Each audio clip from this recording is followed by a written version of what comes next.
어릴 때 학교와 문방구에서 사 먹던 과자, 다들 하나쯤은 추억 속에 있으시죠? 오늘 우리가 정말 잘 아는 이 과자가 사실은요, 거대한 제국에 맞서 싸운 작은 왕국 같았다는 아주 놀라운 이야기를 한번 해볼까 합니다. 이 이야기의 시작점은 놀라지 마세요. 바로 라면 공장 바닥입니다.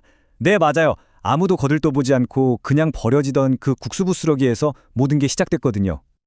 아니, 그렇게 보잘것없던 부스러기가 대체 어떻게 수십 년 동안 사랑받는 세계적인 스낵 아이콘이 될 수 있었을까요?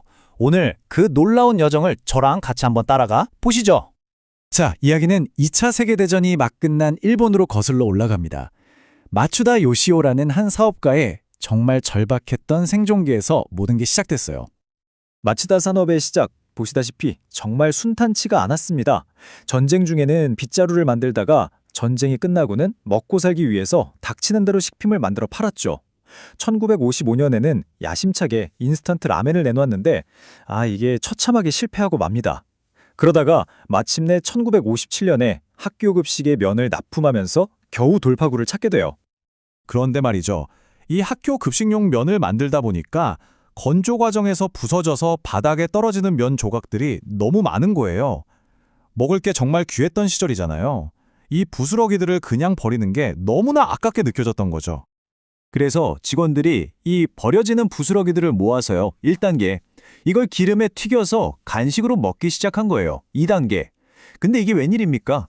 반응이 정말 놀라웠어요. 직원들 사이에서 인기가 폭발하고 이게 입소문이 퍼져서 3단계, 동네 사람들까지 찾아와서 달라고 할 정도였죠.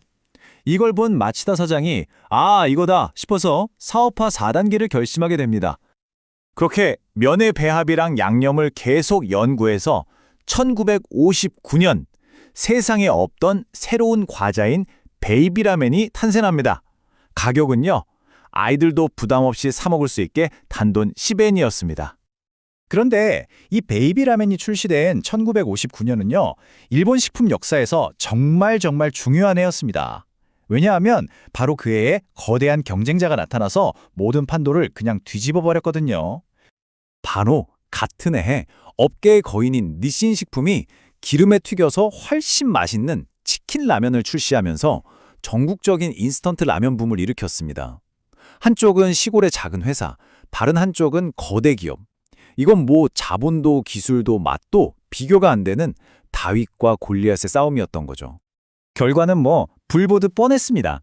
마츠다 산업은 라면 시장에서 그야말로 처참하게 패배하고 맙니다.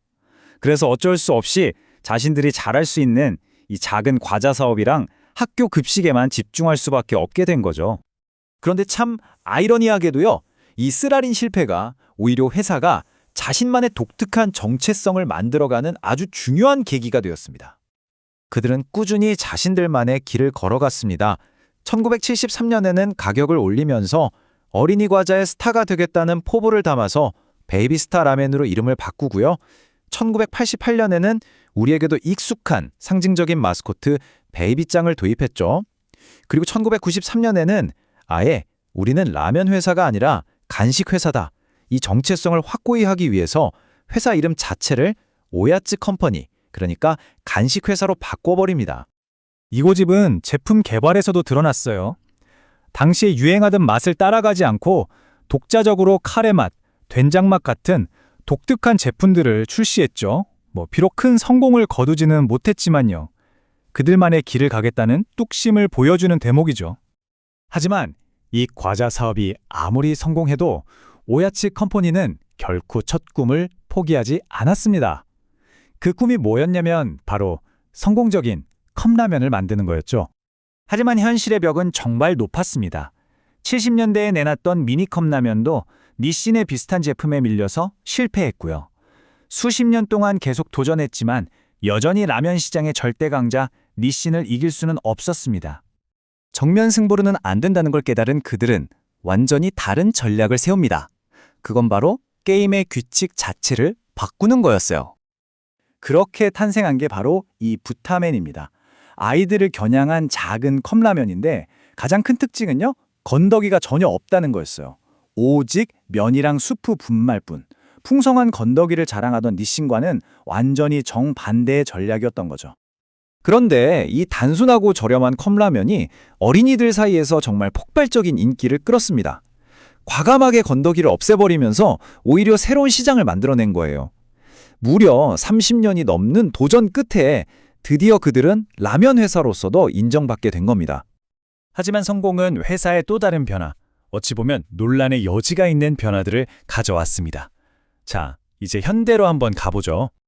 2014년에 창업주 가문이 아주 놀라운 결정을 내립니다. 회사를 글로벌 사모펀드에 매각한 거죠. 창업주는 자기 아들들에게 회사를 물려주는 것보다 전문 경영인에게 맡기는 게 회사의 미래를 위해서 더 좋은 선택이라고 판단했던 겁니다. 그리고 이 전문 경영 체제는 더 큰 충격을 가져왔습니다. 2017년에 거의 30년 가까이 브랜드의 얼굴이었던 바로 그 마스코트, 베이비짱이 공식적으로 은퇴를 선언한 겁니다. 그 자리를 호시오군이라는 새로운 캐릭터가 대신했는데요. 팬들의 반응은 정말 싸늘했습니다. 많은 사람들이 정이 안 가는 비호감 캐릭터라면서 굉장히 아쉬워했죠. 공장 바닥의 부스러기에서 시작해서 거인에게 맞서 자신만의 제국을 건설한 오야치 컴퍼니. 하지만 이제 그들은 완전히 새로운 도전에 직면했습니다. 과연 추억을 먹고 사는 이 브랜드가 자신을 상징했던 모든 것을 바꾸고도 살아남을 수 있을까요? 그 답은 앞으로 우리가 계속 지켜봐야 할 것 같습니다.